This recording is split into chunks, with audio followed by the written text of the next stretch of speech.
And we're back with another episode of the PCC multiverse. It's Gerald Gosser coming right back at you here from Pop Culture Cosmos, Inside Sports Fantasy Football, the Lakers Fast Break, and Game Source. Truly appreciate you joining us here today.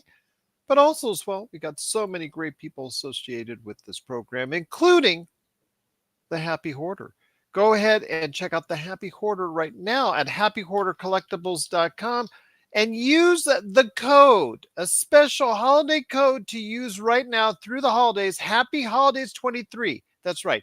Use the discount code Happy Holidays 23 to get 10% off your entire order today at happyhoardercollectibles.com. Plus, also as well, Vampires and Vitae. Go ahead and check out the episodes today. They drop a day sooner than they used to. So if your Saturday is a little open, you can go ahead and relax because the latest episodes of the Vampires and Vitae drops right there for you, wherever you get your podcasts. Also, as well, of course, Vampires and Vitae, as I said, but also as well, Wild Beyond the Witchlight, Wizards and Wine.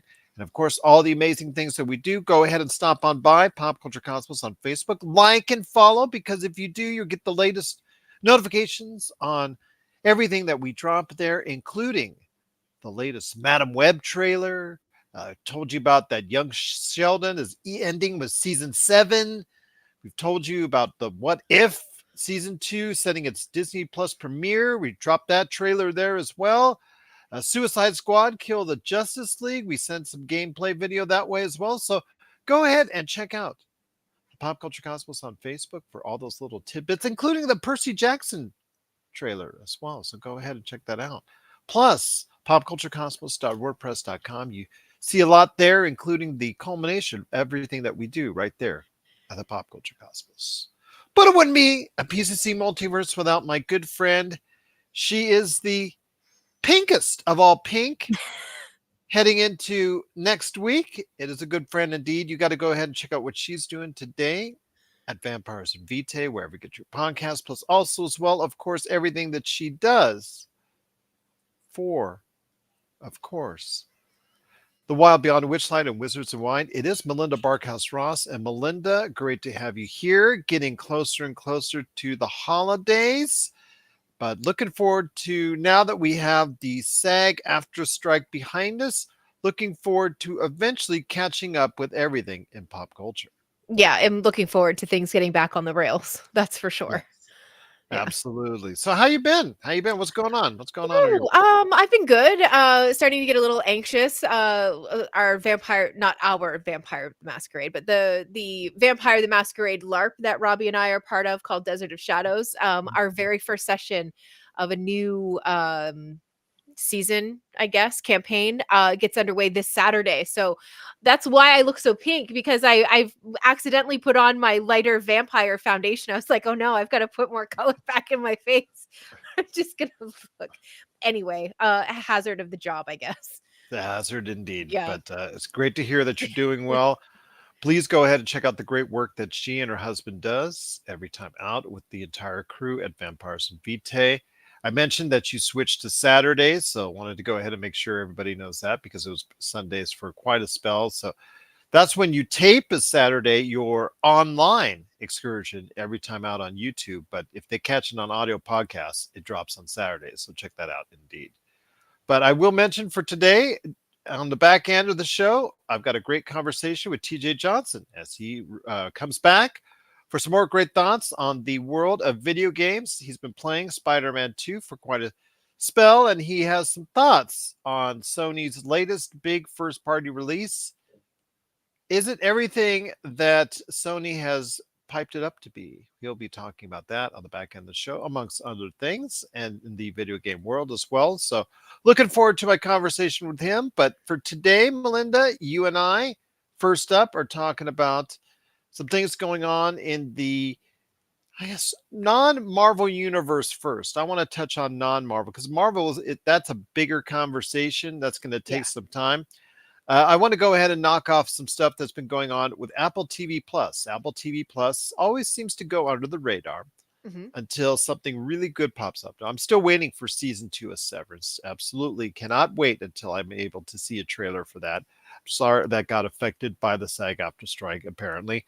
But in as far as in of all for all mankind, comes back with season 4 that just recently hit. But the show that I think a lot of people are targeting, even though they do need to check out For All Mankind, because that has been a very interesting alternative reality show for many seasons now. Monarchy, King of the Monsters, dealing with the Godzillas and all that. That is coming and debuting this weekend on Apple TV Plus. So tell me your thoughts. I know we don't delve too much into the Godzillas, the Mothras, the whole King Kongs of the world too much. We touch on it on occasion here on the show. It's something where it does and has performed pretty good in previous iterations in the past.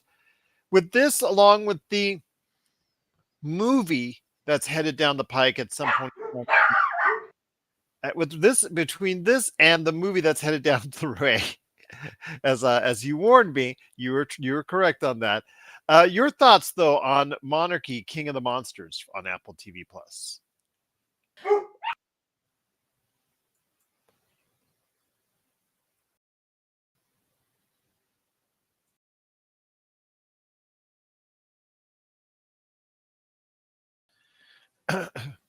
It's been something I guess Apple TV Plus has talked about for a while now, ready to showcase out. I mean, they put a lot more into their entertainment lately, along with what we saw from Killers of the Flower Moon. They obviously provided a whole bunch of, my gosh, they provided a whole bunch of money into that movie, and obviously have not got or not going to get the financial return on that. So basically, I guess everybody seems to be waiting for the Apple TV Plus premiere.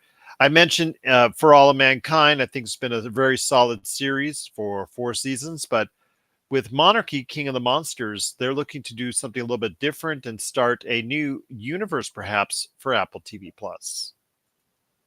Yeah, I think so. I think it's gonna be, interesting at least. I'm not really super familiar, as you mentioned, because we really talk about it all that much, but I'm not super familiar with the whole mega monster stuff, like Godzilla, King Kong, all of that.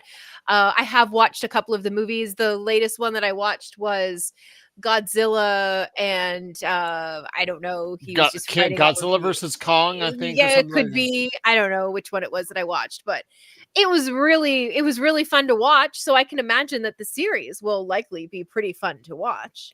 It's hard, It's I think, to make a movie like that not fun. well, that's, believe me, there was the Godzilla around the turn of the century with Matthew Broderick. Right. That was not very fun, That and was I'll not just say fun? Oh, man. that was not very fun at that. Oh, So that's rough. that was pretty lame.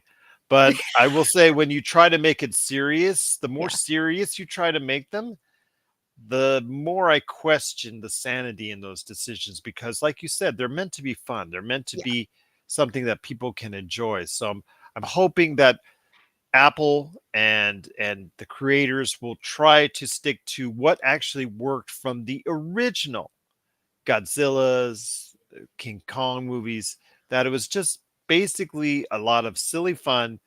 And if they keep it at that, everything should be fine. The more they make it into something more serious, or something maybe a more, a little bit of a horror tinge to it, or something of a darker tone to it, I really think that's where you go awry when it concerns that type of genre. Yeah, you just have to make it a little cheesy. In fact, Mhm. back up the Brinks truck of cheese and just unload. That's the good stuff. Okay. Well, it just seems to me that Apple TV Plus, again, we've always talked about them as a streaming service under the radar, Yeah. and I don't know, it just seems like this company has probably more money than virtually all of the streaming outlets, as far as cash on hand.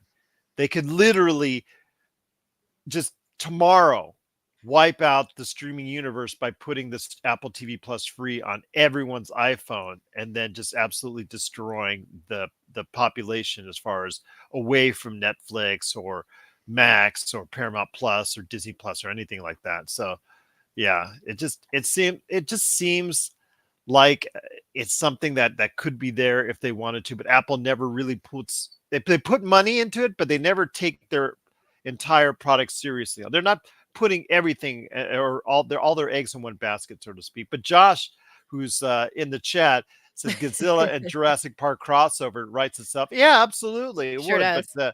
But I think Universal would probably have something to say about that if that's the case. On which platform would it go to? Would it go on Apple or would it go on on Peacock, for instance? So I think they'd Go fight on over. one and then the other later. Yep, you'd think that would be cooperation because I like Josh says that would be something really good, especially after Jurassic World has kind of gone. I think they're finally finished Yeah. with that phase. The Chris Pratt Jurassic. I think Gasping. yeah, I think they're done. Yep. Yeah, yeah. Split the season, he says, between both outlets. That's a good idea. Absolutely. Couldn't agree with you more on that. That's something I think that might spike up interest for both of those outlets. But tell me your thoughts a little bit more as far as this type of show, and then also leading into a movie. It's also leading to there's another movie that's coming on the way in the world of Godzilla. So let me hear your thoughts. This is something that could, if done well, find some success with viewers starting this weekend.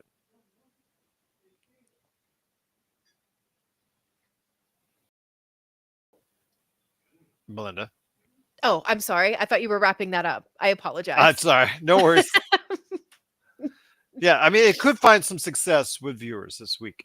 Yeah, I Starting this imagine I imagine that it's going to. It's one of those things where, if you just want to flake out on a Friday night, you just throw on the new Godzilla whatever and you're in for a good Friday night at least.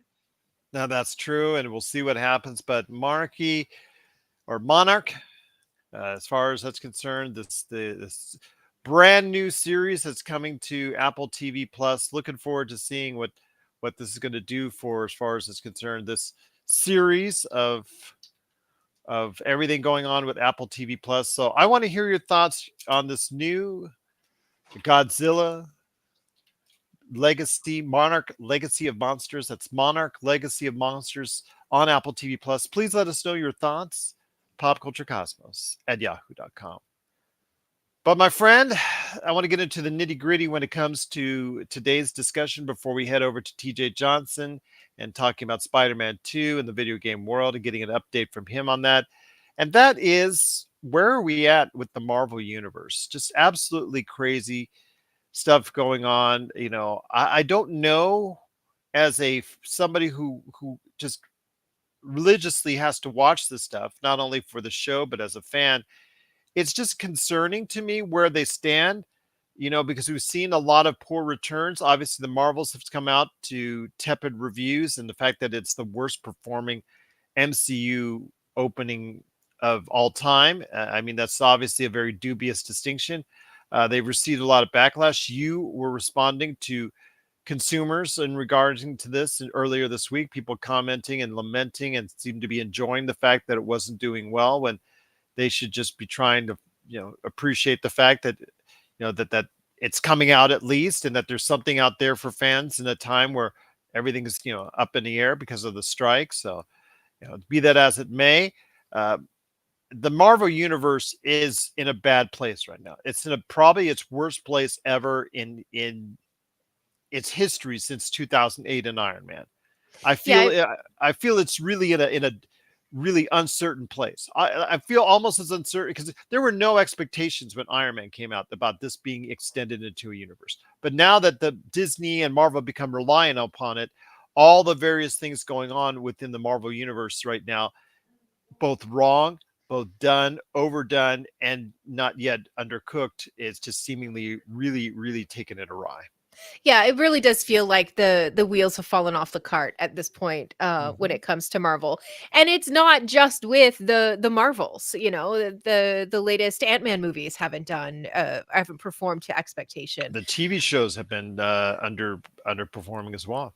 Yeah, absolutely. So, I mean, and we had a feeling that a time like this would come eventually. I don't think anybody expected it to be 10 years or more later, but maybe it is a little bit of superhero fatigue starting to set in, and maybe we're just a little bit tired of the same thing seemingly over and over and over again. I mean, Loki, after getting on to a rocky start, ended to me on a good note and hopefully provides some sort of clarity for the future. Although for the character himself, it kind of provided some sort of closure if you really want to say that that's the end for Loki. Or is it? Right. Now, mind you, he has performed so well that it will be very hard for Marvel to not be tempted to utilize him down the road, even though they will whatever they decide to do will be not organic and probably be shoehorned into something else. But that's another issue altogether. But the actual Marvel IP property right now is in a little bit of disarray. You have so many failures in the past year or so. I mean, Secret Invasion, Ant-Man and the Wasp, Quantumania. You've got what Loki has not performed as well as Loki the previous season. You've got what the Eternals that also performed miserably at the box office and also in a critical reception. Just people are less interested in the Marvel product right now, and it comes to a point where I don't know if Marvel seems to be doing a reset by kicking out almost every one of their movies off the schedule for 2024 except for Deadpool, which they keep ping-ponging all over the place on the schedule. And right now, as when I speak, it's in late July of next year. But I just feel like it's so disorganized, which is something that I've never thought I would say about Kevin Feige when he oversees this stuff. I mean, we just got recently this week the latest trailer for What If season 2, and it just I understand that they've narrowed down production costs. They've stopped hiring a lot of the actors, or a lot of the actors are no longer voicing their counterparts in What If. It just sounds like already I can hear the sound alikes you could throughout that entire trailer. That's fine, no problem. But is there really a need to go ahead and show it right away and show it on 9 successive days in December, like they're planning on doing come December 22 throughout the rest of the year? And then after that, the Marvel Echo, that series Spotlight called Marvel Spotlight, where you don't need to know anything that's going on in the Marvel universe. You could just watch that almost like a standalone thing. Echo, that series, will that garner any interest at all? Because it seems like that's also being sent out there because it's going to be almost bundled a whole bunch of episodes at once as well. So when it comes out in January, and then you, like I said, you throw everything off the roster. You don't have any idea what's coming up after that as far as TV standpoint. And just outside of Deadpool, you don't have really an idea of what's going on after that. You've got the situations where the director, Daniel Creighton of Shang-Chi, the Shang-Chi director, he has decided to leave Yeah. the Kang's Dynasty project, although he is remaining with other projects, including a Shang-Chi 2, as far as it's concerned. But the Avengers 5 Kang Dynasty, that's now in disarray, and we don't know with Jonathan Majors' trouble going on, what's going on there as well. And then we hear on the other side of the spectrum about Fantastic Four being retooled with even Pedro Pascal joining on as Reed Richards. This is the latest hot rumor there, which looks like it's more and more like it's going to be a sure thing. So I don't know. It just seems like Marvel is in such disarray, and I never thought I would say that going forward. Yeah, and the like you said, with the moving Deadpool all over the calendar for next year, pulling things off, adding things on, taking things out. Actors talking about not being happy, other people involved in the films in other ways leaving, the Marvel Cinematic Universe altogether. It really does leave the public, at least, with a bit of a perception of it's kind of a hot mess, maybe even dumpster fire at this point. And that's really unfortunate, especially when, we should be celebrating little things like Tony Stark coming back for What If season 2 with Robert Downey Jr. Lending his voice back to the character. I Is mean, he? that's the rumor that I have been hearing, and as of yesterday on what was the website? Hang on a second. Is it on IMDb? Let me see. Where did they get this from? Because a lot of the actors in like his voice wasn't utilized in the trailer, just his likeness. Yeah, but I think that that had been like rumor, and then it got confirmed. But maybe I am But there's talking a out of lot of voice actors that my are face in my are ass. voice actors. They're not the actual stars of the Yes. Avengers that are in this upcoming What If part season 2. So we'll see. But I'm, it just seems to me that there's issues right now with the Marvel Cinematic Universe that I'm not liking. And we talked or Josh and I, who was just in the comments, talked years ago about the mess that DC was around the middle teens of the last decade, and what a joke that was with all their failures, and trying to figure out exactly what's going on, what projects are being cut, what projects are being continued, which sequels are being done and which sequels are not. Is Zack Snyder going to be a part of the universe? Obviously, eventually he was not. So he's doing his own thing called Rebel Moon, which is coming out next month on Netflix. But it just seems to me that we were laughing at then at how bad DC is. Now turn the tables. It hasn't completely turned the tables, because I still think DC is a little bit of a mess because of the fact that they just throw out their stuff that are already dead on arrival, because we know that the characters are not going to continue in the new James Gunn universe, and obviously the numbers reflect that. But it just seems that at least they have a vision, a clearer vision of what they want going forward, and Marvel doesn't, and that just absolutely just surprises me that that's the case. Yeah, I don't see that from DC yet. I see them It's still. not 100% clear path. Just because, I mean, I'm saying because James Gunn has already spelled it out after, he sent out as far as these are the projects we're going to do. These are that are in my universe. These are the projects leading up to that are in this universe now, and so forth. He's already, or it seems more organized right now on at least what has been shown to the fans. Well, That's sure, the it's easy when you can take the desk and throw everything off of it and start with a clean desk. That's pretty easy to organize, Mhm. absolutely. But when you have, foundations that you're building on, and even if just one little brick is not exactly where it needs to be, then everything that you build on top of that is going to continue to be shaky.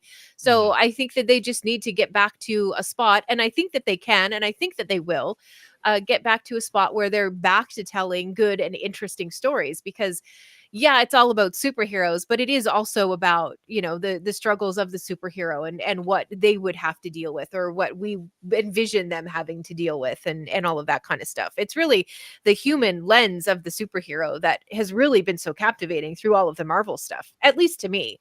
So I think that, as soon as they get back to that, as soon as they walk back down that aisle, I think that we're going to be back in a good thing, in a good way. I think there is still time to right the ship.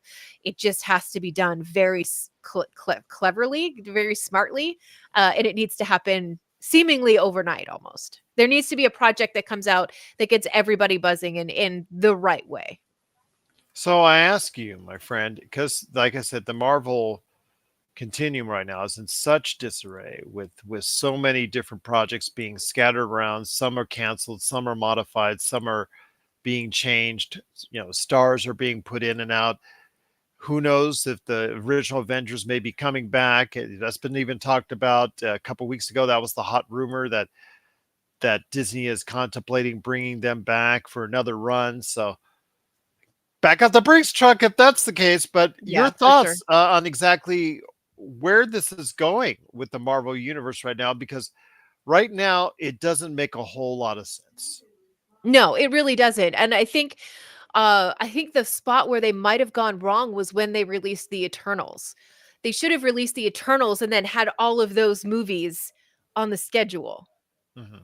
Right? It was either too early, or none of the other movies have come along fast enough for the characters from the Eternals. But that's my point of view anyway. It just seemed like that was the setup to be the next group of superheroes that we were getting ready to follow through the thick of it, and they just haven't materialized anywhere. I know the film wasn't super well received, but I think that you have to make hay while the sun shines, and you have to figure out a way to right the ship. And I think that going back to the Eternals, because at least at this point people are sort of familiar with those characters, and start to tell those stories, and that might be enough to kind of right the path that they're on a little bit. I don't know. That's just, I'm just trying to think outside of the box for it, because sticking with the characters that we have been seeing, like Miss Marvel and stuff like that, obviously isn't paying off the way that Marvel expected it to. Where did it go wrong with the Marvels, in your opinion? Where I did don't it go know. wrong? I'm not sure. I'm really not sure. I don't know if it's not knowing the audience that's going to superhero movies.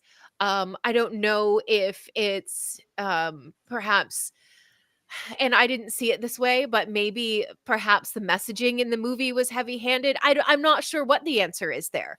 I don't know exactly what it does or what it did or what Because happened, the but first Captain Marvel movie, $1 billion, but still yeah, seemingly so many critical elements about, yeah, especially Brie Larson, came out of that movie, despite it making $1 billion. yeah, and I think that, maybe maybe the writing hasn't been there to support the movie at the level that we're used to. I'm not really sure where it went sour, but it hit a sour note, and that one sour note was all that it has taken to have this seemingly domino effect after it. I agree, and it's been just very troubling indeed to see what's gone on. And I think at that time everybody was still in the wave of having to catch everything that was related to Marvel at that point in time because Captain Marvel came shortly before Avengers Endgame.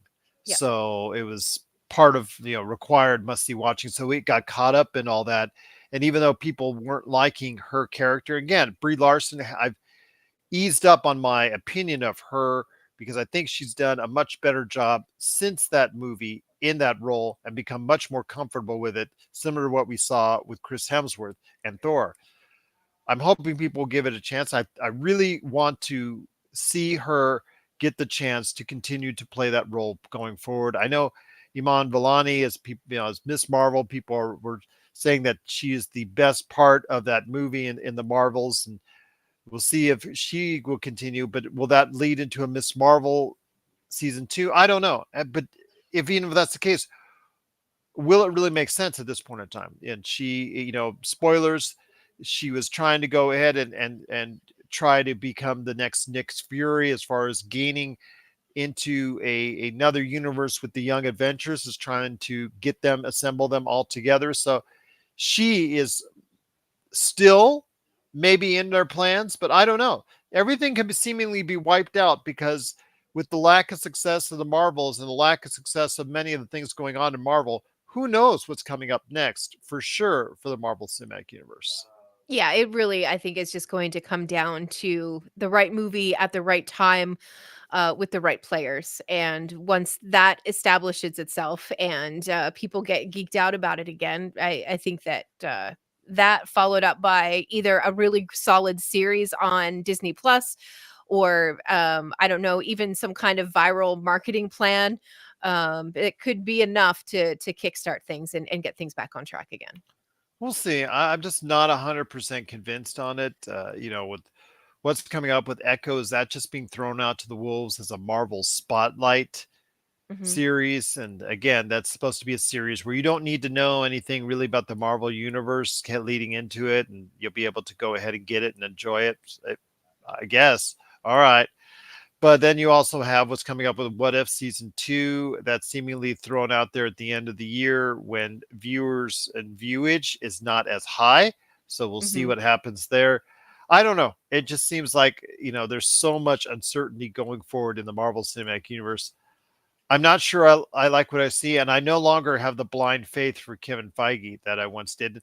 I don't know if it's all his fault or some of it's his fault or any of it's of his fault because, how much power or how much control does he have? How much power and control does Disney have when leading this new universe? I wonder if some of this, and bear with me because this might be a little bit of a reach, Gerald, but Hmm. I wonder how much of this is because of the flip between the two Bobs and then the flip back. Do you Always suppose any of that has is playing into this a little bit? Oh, I have a feeling as well. Plus a strike, plus COVID, all these bad things combined together. Like you said, one CEO comes in, one CEO goes out. One CEO wanted a whole bunch of Marvel content. The other one wants to ease it off a little bit because of cost and the lack of or the declining returns. So yeah, absolutely, there could be very much spot on in regards to that. But there's so many factors that have come into play in regards to the momentum stalling on the Marvel Cinematic Universe. I just wanted to I wanted to see where your head's at in regards to this, and I'm glad I did. It was a really good conversation. Nice. Yeah, just a bunch of balls in the air and you're not sure which one you want to catch first. So you're just everything's hitting the ground all at once, and that's not the way to run things. I Exactly. mean, at least I've heard. That's how I tend to run things. I'll have to ask Robbie on that one. But what are your thoughts out there on the Marvel Cinematic Universe and where it stands right now leading into 2024? Share us your thoughts, popculturecosmos at yahoo.com. And then want to go ahead and mention on the backside, it is TJ Johnson. He and I are talking Spider-Man 2 on the PlayStation 5 and so much more when it comes to video games. Go ahead and check it out on the other side after these messages from all of us here at the PCC Multiverse and, of course, right here at the Pop Culture Cosmos.